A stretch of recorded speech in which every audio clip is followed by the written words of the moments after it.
அண்மை செய்தியை பார்த்துக் கொண்டிருக்கிறோம். 12ஆம் வகுப்பு தேர்வு முடிந்தவுடன் நீட் தேர்வு நடத்தாததற்கு என்ன காரணம் என உயர்நீதிமன்றம் கேள்வி எழுப்பியிருக்கிறது.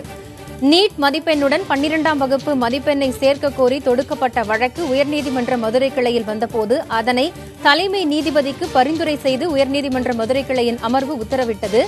இந்த வழக்கில் 12ஆம் வகுப்பு தேர்வு முடிந்தவுடன் நீட் தேர்வு நடத்தாததற்கு என்ன காரணம் என உயர்நீதிமன்றம் கேள்வி எழுப்பியிருக்கிறது.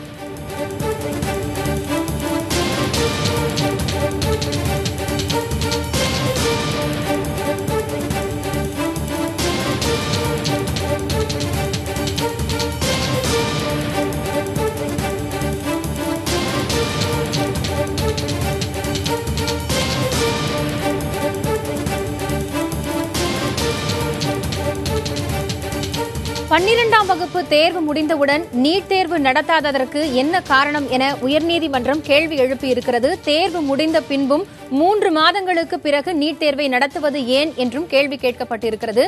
சிபிஎஸ்இ பாடத்திட்டத்திலிருந்து கேள்விகள் வரப்பட்டதாகவும் அதற்கு என்ன காரணம் என்றும் உயர்நீதிமன்றம் கேள்வி எழுப்பியிருக்கிறது. கூடுதல் விவரங்களை செய்தியாளர் முகேஷிடம் கேட்கலாம். முகேஷ், தற்பொழுது 12ஆம் வகுப்பு தேர்வு முடிந்த பிறகும் நீட் தேர்வு நடத்தாததற்கு என்ன காரணம் என உயர்நீதிமன்றம் கேள்வி எழுப்பியிருக்கிறது. இதில் என்னென்ன விஷயங்கள் எல்லாம் கேட்கப்பட்டிருக்கின்றன? காயத்ரி, இந்த வழக்கு பாத்தீங்கன்னா ஏற்கனவே பழைய முறையில் இருந்த மாதிரி நுழைவுத் தேர்வு மதிப்பெண்களுடன் 12ஆம் வகுப்பு மதிப்பெண்களை சேர்த்து நடத்த தேர்வுக்கு அனுமதி வழங்குவது, மாணவர் சேர்க்கைக்கு அனுமதி வழங்குவது போல தற்போதுள்ள நீட் தேர்வு முறை மதிப்பெண்ணுடன் பல்வேறு பாடத்திட்டங்களில் படிக்கும் மாணவர்களை வசதிக்காக 12ஆம் மதிப்பெண்களையும் சேர்த்து எம்பிபிஎஸ் பிடிஎஸ் படிப்புக்கான மாணவர் சேர்க்கை நடத்த வேண்டும் என்று சென்னை உயர்நீதிமன்றத்தில் ராமச்சந்திரன், கண்ணன் உள்ளிட்டோர் வழக்கு தொடர்ந்தாங்க.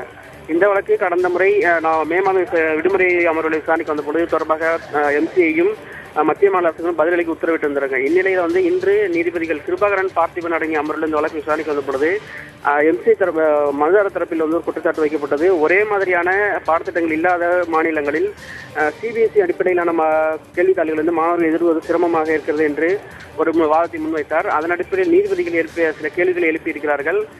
மேலும் சில கேள்விகளை இந்த வழக்கில் இணைத்து இந்த வழக்கை தலைமை நீதிபதிக்கு அனுப்புவதாகவும் பரிந்துரைக்கிறார்கள்.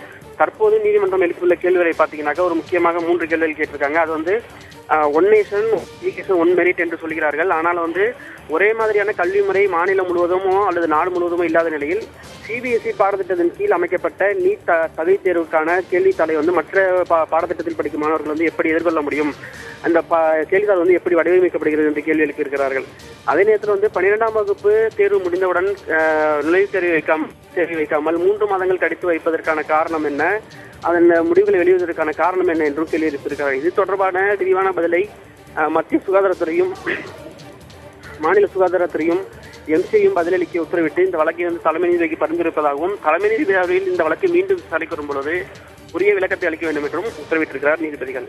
காயத்ரி, வழக்கு விசாரணையின் போது அரசு தரப்பிலிருந்து ஏதேனும் இது தொடர்பாக விளக்கம் அளிக்கப்பட்டதா? முகேஷ், இந்த தமிழக அரசு தரப்பில் ஆஜரான வழக்கறிஞர்கள் நீட் தேர்விற்கு என்ன மாதிரியான நடைமுறை பின்பற்றப்படுகிறது என்பதான தொடர்புகள் வழக்குகள் உச்சநீதிமன்றத்தில் நிலுவையில் உள்ளது. அந்த வழக்குகள் மீண்டும் 12ஆம் தேதி விசாரணைக்கு வருகிறது. இதனிடையே மதுரையிலிருந்து சென்னைக்கு மாற்றப்பட்ட வழக்குகளும் திங்கட்கிழமை விசாரணைக்கு வருகிறது. எனவே இந்த வழக்கில் தமிழக அரசு தரப்பில் பதிலளிப்பதற்கு கால அவகாசம் வேண்டும் என்று கேட்டார்கள். அதனையும் கருத்தில் கொண்டு இந்த வழக்கை தலைமை நீதிபதி அமர்வுக்கு பரிந்துரைத்து நீதிபதிகள் உத்தரவிட்டிருக்கிறார்கள். காயத்ரி, நீட் தொடர்பான வழக்கை ஒரே வழக்காக விசாரிக்கும்படி நீதிமன்றம் ஏற்கனவே தெரிவித்திருந்தது. இந்த நிலையில் இந்த வழக்கை தொடுத்தது யார்? இதனுடைய பின்னணி என்ன? இது உச்சநீதிமன்றத்தில் இந்த மாதிரி ஒரு கோரிக்கை சிபிஎஸ்இ வச்சிருக்கு. தமிழகம் மற்றும் குஜராத்தில் உள்ள நீட் தேர்வு தொடர்பான வழக்குகளை உச்சநீதிமன்றத்துக்கு மாற்ற வேண்டும்.